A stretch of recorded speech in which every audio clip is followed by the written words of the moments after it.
former Fulton County District Attorney and Sheriff. Formerly a judge, and he knows a little bit about how these things go. From Mohawk Valley, legal eagle, lawman. He is the Sheriff of Fulton County, New York. Just such an amazing guy. This is the Rich Giardino Show, where the Constitution, crime, and politics meet. This is the Rich Giardino Show. I'm Rich Giardino. My guest today is Chief David Gilbo of the Johnstown Police Department. And we're talking about a case that on September 30th will be 16 years old as a missing person, Kellisue Ackernecht. The case originated in Johnstown, and the chief is going to walk us through the case. And we're looking for anyone who may remember anything about the situation or have any viable leads. And they can call the Johnstown Police Department. And at the end, we will provide you with the phone number for the Johnstown Police Department in Johnstown, New York. It's a local case, but it starts kind of in Montgomery County, the next county to Fulton. So, Chief Gilbo, thank you for being on today. I appreciate it. No problem. Tell us how the call originally came in and the police involvement and then the circumstances. The basic call came in. It was from one of our patrol officers who was just on routine patrol. He went into an area of Johnstown. It's a Chestnut Street address, but locally it's known as Frog Hollow, just an area by a rail trail and part of a stream. So when he comes across one of the bends, he sees that there's a vehicle on fire, and that's how the call starts. This was September 30th, 2008, approximately 9:35.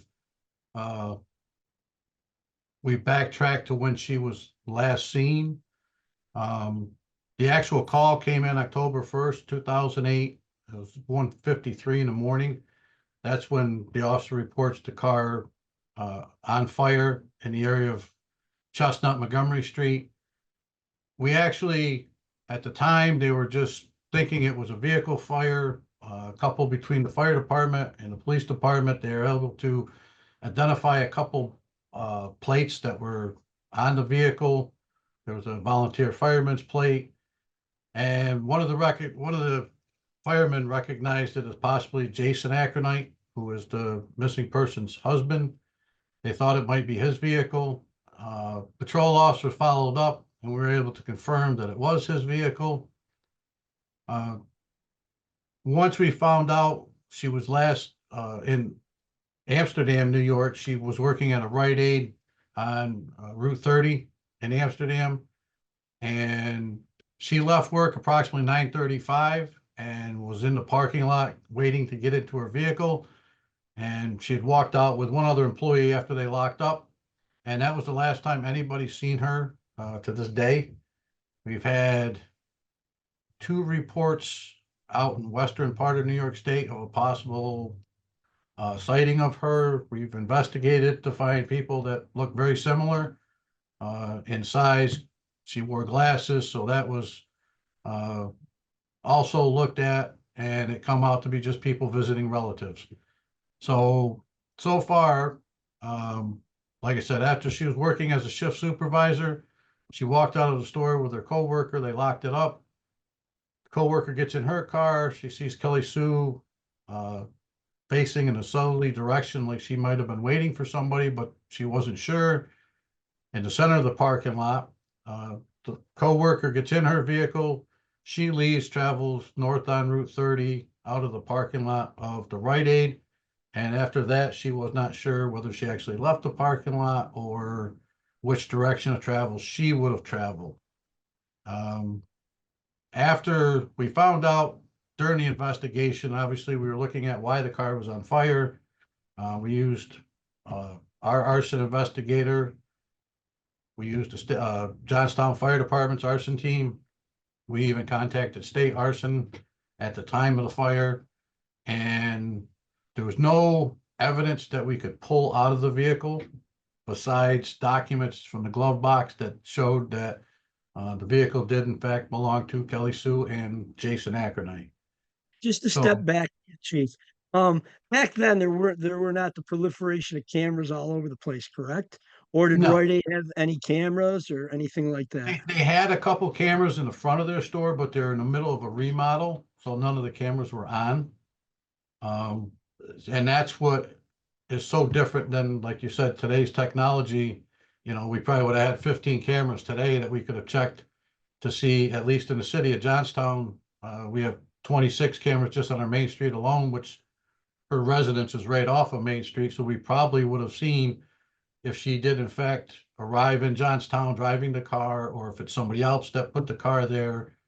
And that's where the biggest problem has come, is you have basically a 15-minute, maybe 18 minutes, depending on which way you travel from Rite Aid in Amsterdam to the city of Johnstown. So there's no reports ever to us that I have on record of anybody ever seeing or claiming to see a vehicle matching her description, her vehicle's description, or even her, you know, during that night or anything else. We've interviewed about 300 individuals, and probably a total of 1,100 interviews have been conducted through leads. Right now, we're over 450 leads on this case. We've gathered over 50 pieces of evidence for time records. There was problems with the vehicle overheating at the time she went missing. That was verified by not only the husband, but there was a gentleman at a junkyard that was actually that morning was pulling out a radiator for her make and model. She'd given him a sticky note that had the make and model and year of the vehicle. So he was actually pulling a radiator out of a vehicle in the junkyard for her. So that it's been because it's a local case, there's been a lot of rumor and innuendo. There's been a lot of hatred towards the husband. There's been a lot of back and forth between press and other viewings. And what we're looking for is we're looking to try to come up with somebody who would have some credible information. They might think it's minor, but I've been working this case for the full 15 years now. So if they would email me or call, I can definitely, there's something that they might know that's a small piece to a larger puzzle. So her daughter is also obviously older now. She was 10 at the time her mom went missing.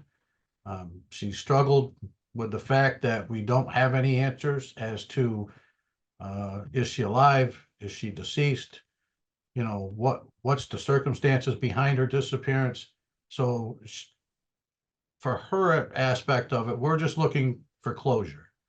She kind of knows that no matter what, this case is not going to end well. It's either mom's been missing for 16 years and didn't care enough to reach out and talk to me, or my mother's passed away. So there's no silver lining to this case that we're looking for. It's just she's looking for closure to finally put to rest what happened to her mom, where she may be, whether it's her body, whether it's her alive, just so she can get closure and try to move on in her life a little bit.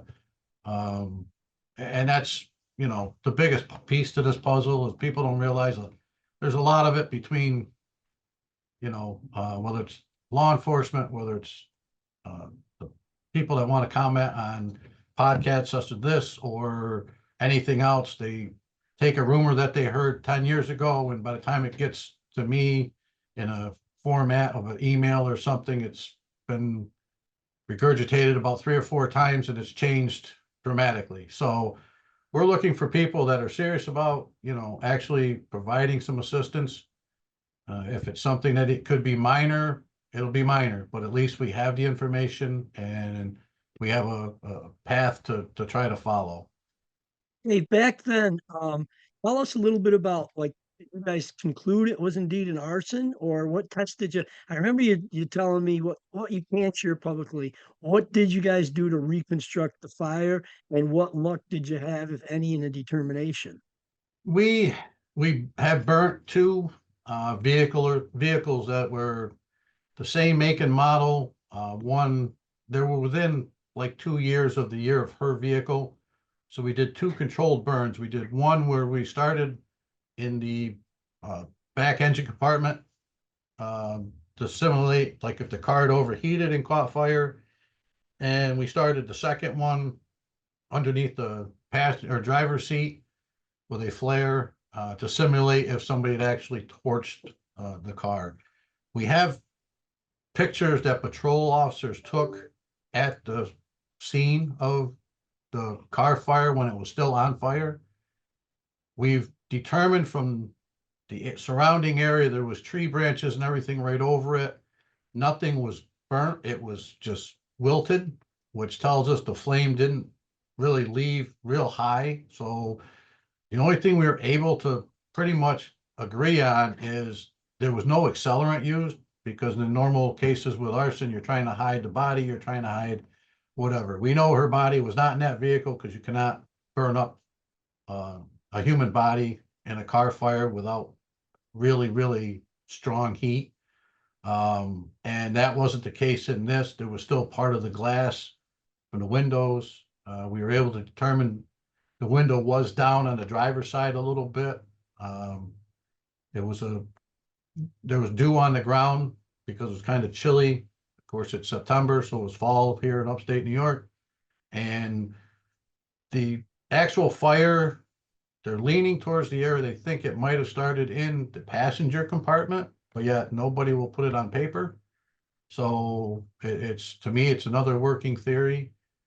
My personal belief is I still lean towards the vehicle had caught fire because of overheating.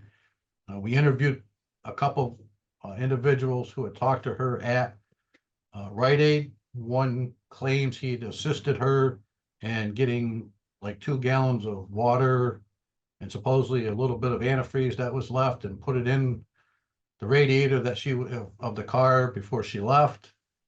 So, you know, if it's something where the car is leaking antifreeze and the radiator's got holes in it or whatever the case may have been that caused that overheating, from Amsterdam to Johnstown, it would definitely overheat.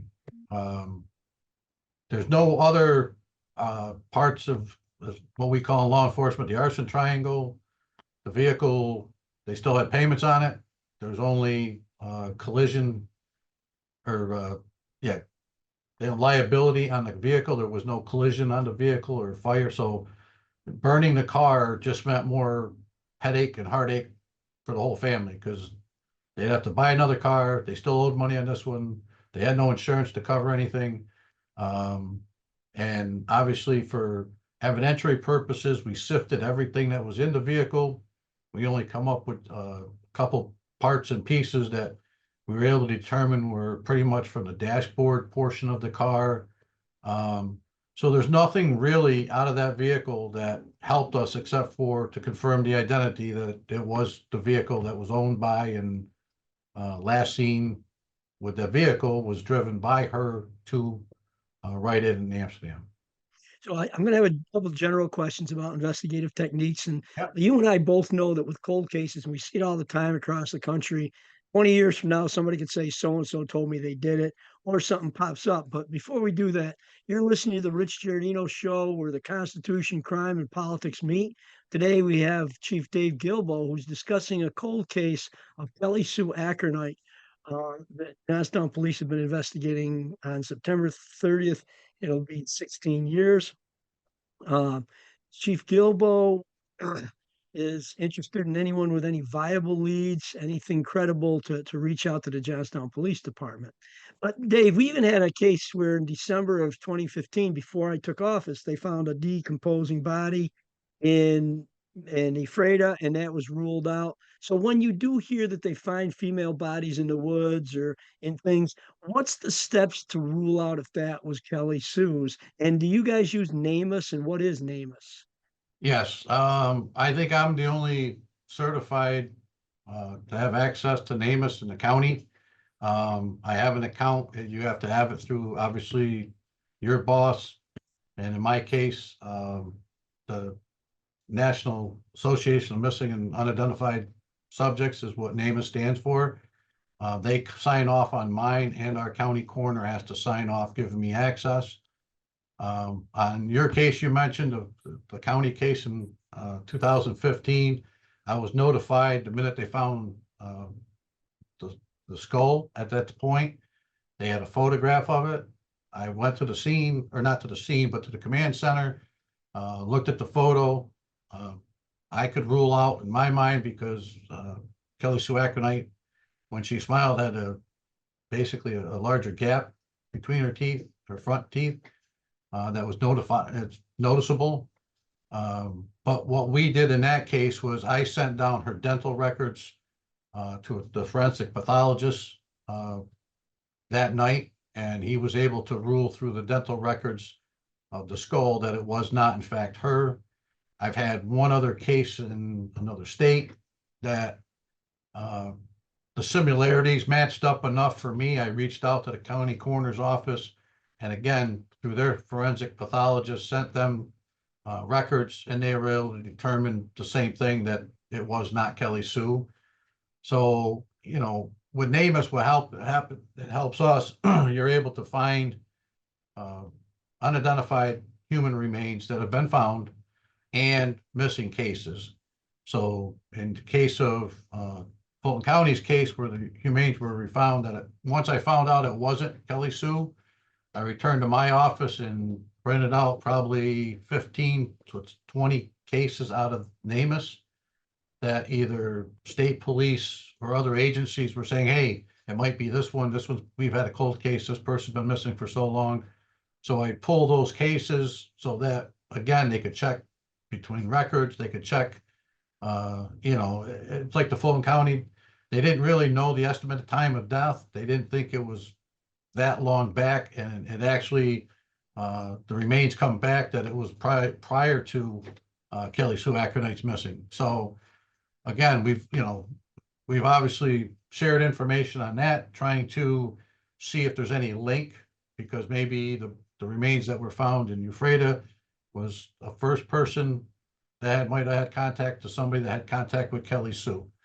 So we've been looking at all aspects of that. I get complaints of serial killers all the time. One in Alaska came up because of ties to upstate New York on a couple of cases.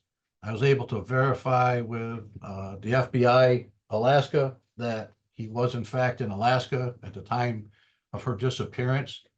So we were able to rule him out. That was Israel Keys, because that name comes up a lot in upstate New York, with, you know, a couple bodies being connected to him through his travels. And they had done an extensive background with plane records and flight recordings and everything else, and even the receipts that were found that he'd purchased. Like in the Kellisue case, there was a receipt where he was at a hardware store at like 8 o'clock in the morning. So there's a lot of things that we could get to rule out. It's just I can't rule locally. I can't rule anybody out as a suspect 100%, because there's always something there that it's not definitive. Like I said, the husband takes a lot of heat, which we've basically interviewed him repeatedly. He still contacts me probably on a bi-monthly basis, asking if there's any new information. We've talked about, he's given DNA, he's turned over his computers and electronics, which back in 2008 didn't mean as much as it does now. The cell phone records was basically what we would call a burner phone now. It was just a cheapest program that you could get, and the records were not very accurate. There is no GPS off of different towers that you could ping their movements and everything else.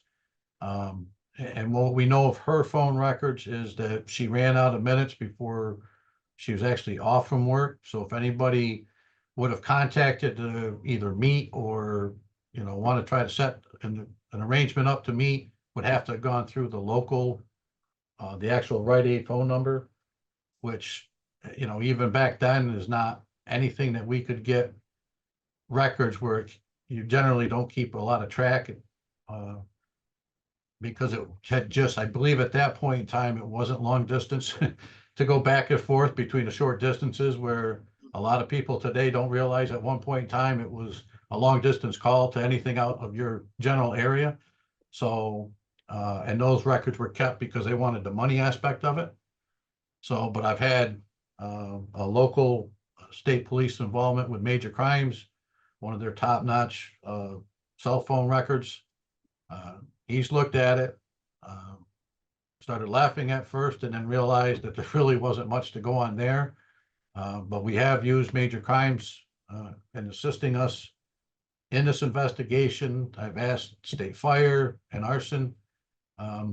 They've looked at certain aspects of the vehicle, and I'm hoping to get a full report at some point to just narrow it down, because it was a total burn. So there's nothing that they can really go on except for their experience. We've held meetings with the forensic units, chief executive, who actually worked in your office part-time for a while on a per diem basis, and all the car fires he saw in upstate New York and New York State area, there's no way he said that that's arson. And that was basically the only the full, accurate conclusion that you can make without, the rest being some type of a theory or, a guesstimation or, best case scenario. So, and that's what caused some rift in the community too, because obviously you have police there, you have fire there. Fire department says it's arson. Police say, we don't think it's really arson. We're looking at a different angle because there was nothing to gain from burning the car. And again, we went back and forth. Why is it arson? Because she's missing. Okay, if I find her, can I charge her with arson? Well, no, because she's not missing. So, there's a lot of time that was spent back then, and even continually. I've gone over this case, and it's a cold case, but I've worked it every year, and like I said, we probably went through 180 leads in the first maybe month, 2 months. And since then, it's probably been 40 to 50 a year. So the whole case has been digitalized. I've re-interviewed a lot of individuals under camera, audio, and video recording, because certain stories seem to change as the years go on. And you have to shake your head and say, well, why didn't you say that back in 2008?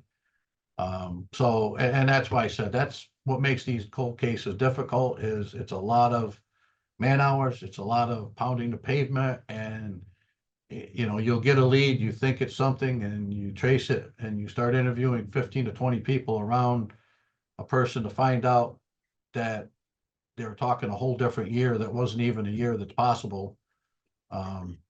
We get people just wanting to say, I have information on the Kellisue because they want their criminal charges dropped, and they give a name, and the guy was sitting in Fulton County Jail for 6 months around the time of her disappearance. So it's obviously not him that's involved, but they just think if they throw out a name, they'll get a lighter sentence. Looks like the old game when we were kids. I got a secret, and you start at one person. By the time it gets back to you, there's some grain of truth in the beginning that, yeah, they knew Kelly Right. Sue, but that's about it. And by the time it gets back, it's regurgitating the same stuff. No credit card use back then that you could find. Nothing since then. Did you guys do search in the area, or cadaver dogs or searches or anything at that Yeah, time? we searched the whole area. We searched the creek bed from Johnstown all the way down over 3 miles. They walked right down the center of it.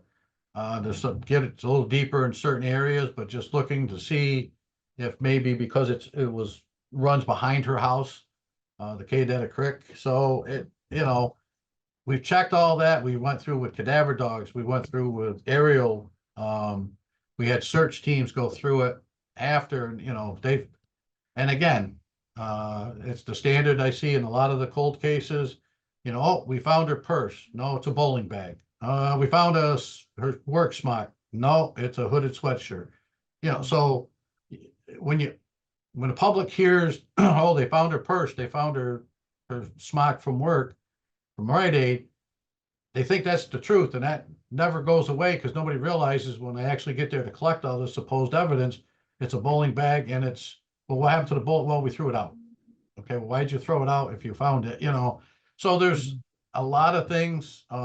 We've getting a standard. She's buried under, concrete in the garage. Well, their garage is a wooden floor. It's not, it's a shed basically at the end of their driveway. And again, it's a wooden floor, but yet people are bound to determine the only concrete that was poured at the Ackernecht residence was probably, I want to say 2009, 2010. It was two sections of a sidewalk that was replaced because it was actually one of the family members got injured because they tripped over it because it had heaved up in one section. But If that's somebody it. sees a cement, somebody Yeah. poured cement and automatically. I- The other question is with you, when you guys delve into this, um, so there's basically, is it fair to say there's like three theories? Either it was somebody that knew her and had to know where she was when the car stopped, or it was somebody who didn't know her that just picked her up, or she just herself disappeared. And that's probably the least likely of them, her taking off on her own, you think, Yeah, I at mean, this we stage? looked at, there was at one point a time where she had had a couple affairs on the husband. Everybody made that to be the big issue, why she disappeared, but yet he knew about that. He was giving me names of people that she had an affair that dated back to like late 2006, early 2007. So it's like you already knew it. And again, we've looked into all of those, and some of those guys were still expecting to see her if she showed up at either the bowling alley or other places where she would uh, know these guys are at. And if she wanted to meet somebody after work, that's where, if she would go into the bowling alley, talk to somebody that was there, whatever, and then go home. So, eh, we've looked into all that, and when somebody says, well, it was somebody that she was talking to or seeing, okay, well, who? Because there are more than one. And then you hear a name and that's somebody new, and then you track that down, but yet they weren't in the area, they hadn't seen her in probably 3 months. Like the last one I talked to, he hadn't seen her like 2 months before because he had a new girlfriend, so he didn't want anything to do with her stopping by his house. So there's little things that, like I said, the general public's not aware of all of the case. And we do that for a reason, because if I hear somebody mention something somebody might have said, and I know I've already interviewed them, then now I have something to work with. Is that what they told me? Or, if they're lying to me, why? Type of thing. So, but we've checked all that. Like I said, I've even brought, and a lot of the digital files have been turned over to the state police, major crimes, because I wanted somebody to look at it besides me, to see where errors were made, what wasn't followed up on, what should have been followed up on. There's no agency that's perfect. If they tell you they are, then they're lying about, especially something of this nature, because it starts out as, okay, we had a car fire. Okay, well, the driver is no longer there. Well, and I try telling people, if she actually met somebody there and she got out of her car, got into their car, and they're sitting there talking, and all of a sudden her car catches on fire, you got to start getting upset. Oh, we need to get out of here, because God forbid somebody sees us together, they're going to know you're not my husband. Oh, you're not my wife. So, for that scenario to play out is not out of the realm. What happened after somebody would have left the area, I don't know. The officers at the scene had first checked, because there was a dew on the ground. There was no footprints leading down the rail trail anywhere. There was no footprints like in the grassy areas, except for footprints that were actual boot prints that went up towards the house that's the closest to where the car was on fire.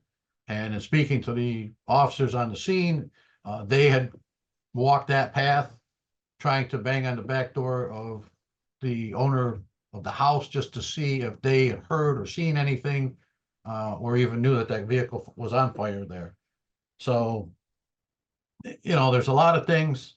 Like I said, I know there's a lot of people that have heard different rumors, and they want to fill us in and email that or talk about that because they think it's the truth, when in fact it's not. So, They don't know what's been investigated. Dave, we're gonna right. wrap up, but we're gonna post her picture in this podcast, and You want them to call Johnstown Police Department, or do you want an email, or both? It Or is could that be what you prefer?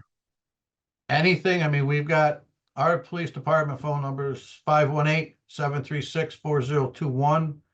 All they got to do is mention that about the Kellisue Ackernecht case. They'll either patch it through to me or one of my detectives. We have the crime tip at cityofjohnstown.ny.gov. We have the Fulton County crime tip number, the New York State Police crimestoppers.org, their tip line. They can contact us however they want. You can do it anonymously. I would ask that you give some information, especially if you have some knowledge of specific conversations or something of that nature, that, you know, it's easier for me to be able to call somebody back and get what they actually said and what the circumstances were. You know, we've had information where people make comments and they're at a bar. So I'll talk to a bartender or another friend that was with them and be like, yeah, he didn't know what he's talking about. He's drunk. He's trying to act like he was, you know, some major crime investigator. And, you know, so there's certain things that I understand people want to be anonymous, but I mean, after 16 years, it's pretty much anonymous now. So I think it would be better off if we could, you know, get some information and at least somebody that we as law enforcement can contact. I can keep names redacted or out of certain process in it to keep them anonymous at the time. But, you know, for me, it's, I don't want to just have an anonymous tip that, you know, I did it and she's buried in my backyard or something. Okay, well, who can I call to try to confirm that? How do you know that? You know what I mean? So like I said, there's a lot of things that in reviewing a lot of other cold cases, and speaking to especially the state police major crime, who have a couple of cold cases still open. This is probably one of the worst ones because we have no actual sighting. We don't know if she actually left the city of Amsterdam or what happened. So we've done this investigation not only in Amsterdam, but in Johnstown. I've traveled every route possible and timed it out. We've got the timeline narrowed down to pretty much about a 2.5 hour window, based off the controlled burns on the cars, how long those took to get to the state that our officers found the car burning. So there's a lot of things that are come into play. There's a lot of people that have made comments about, you know, gunshots. One of the residents thought they heard gunshots, but it was 10 minutes apart. That actually became important, even though it's not gunshots. When we burnt the first car, the front two tires blew, and about 8 to 10 minutes later, the back two tires blew at the same time, which anybody who's been around vehicle cars, tires, when they blow, it does sound like a gunshot. And when we burnt the second car, because it was burned in a different compartment, the tires blew at different times, so it was more like 3 or 4 shots.